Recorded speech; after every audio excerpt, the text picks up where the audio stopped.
Alors elle en parle à sa sœur aînée, qui ensuite va alerter les parents et ensuite la plainte est déposée donc du chef de corruption de mineurs, puisque c'est de ça dont il s'agit. On porte une atteinte aux mœurs et par cette atteinte aux mœurs, on atteint la jeunesse par une incitation à la débauche, ce qu'on appelle la perversion des mineurs. Il va passer du temps à entendre la jeune fille, va récupérer toutes les données objectivement scientifiques du dossier, c'est-à-dire toutes les données qui vont permettre d'identifier l'auteur des faits en question. Et c'est comme ça que par une adresse IP, puisque les connexions informatiques permettent de remonter à une adresse IP qui permettent de remonter au titulaire de l'abonnement en question. C'est comme ça qu'on va identifier de manière certaine Christian Quesada. Les enquêteurs ont retrouvé plusieurs clés USB, plusieurs tablettes, au moins 2 téléphones portables. Ce qui quand même dit qu'on avait le souci chez M. Quesada d'organiser quand même potentiellement une double identité, on va dire les choses comme ça. Quand on parle de mineurs dans cette affaire, on parle de mineurs qui vont de, alors je dirais pas de 0 à 17 ans, mais enfin c'est pas loin quand même. En tout cas, vous avez potentiellement des enfants de 5 ans, enfin de vrais enfants, on parle pas de pré-ado, on parle d'enfants. Dans cette affaire, le soupçon de réseau a existé parce que la plupart du temps, les images sont des fichiers qui sont en principe téléchargés sur le darknet et dans un cadre d'échange avec des personnes expérimentées, des auteurs qui commettent vraiment des faits gravissimes. Et donc, effectivement, il peut exister des réseaux. Il n'a pas été identifié de réseau dans ce dossier, pas démontré, mais dans de nombreux dossiers désormais, grâce aux enquêteurs et aux logiciels assez performants dont ils disposent, on arrive à démontrer plus facilement qu'avant des réseaux.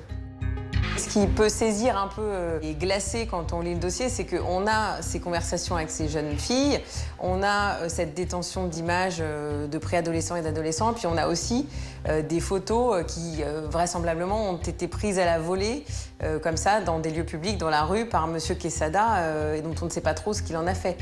On a une expertise informatique qui, dans sa lecture, est assez insoutenable. Cette expertise a révélé que des recherches sur un moteur de recherche avaient été effectuées avec des intitulés absolument abjects, du type jeune fait l'amour avec son grand-père et jeune forcé par son gynéco, enfin ce genre de choses absolument indicibles et illisibles.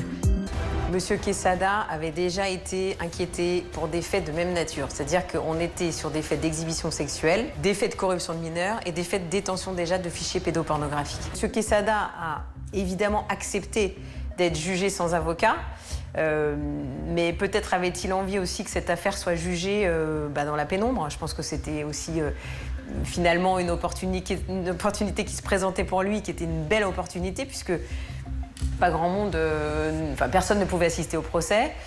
On en a parlé un peu, mais moins que si le procès avait été public. Donc je pense qu'il a saisi l'occasion d'être jugé dans ces conditions. Quesada a subi une expertise psychologique et psychiatrique. On a relevé ce qu'on appelle un trouble schizoïde, c'est-à-dire un trouble envahissant du comportement, pour dire les choses de manière un peu résumée, imagée.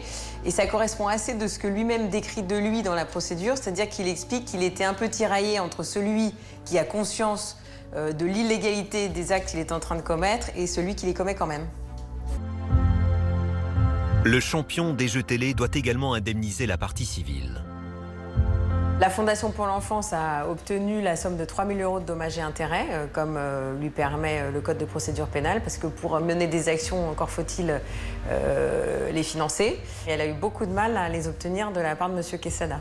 Il a fait savoir de manière détournée qu'il ne voyait pas en quoi une fondation ou une association pouvait être victime et qu'il n'avait pas l'intention de donner un quelconque centime à une association ou une fondation. Donc nous avons été contraints, malheureusement, de saisir un huissier de justice pour faire exécuter la décision.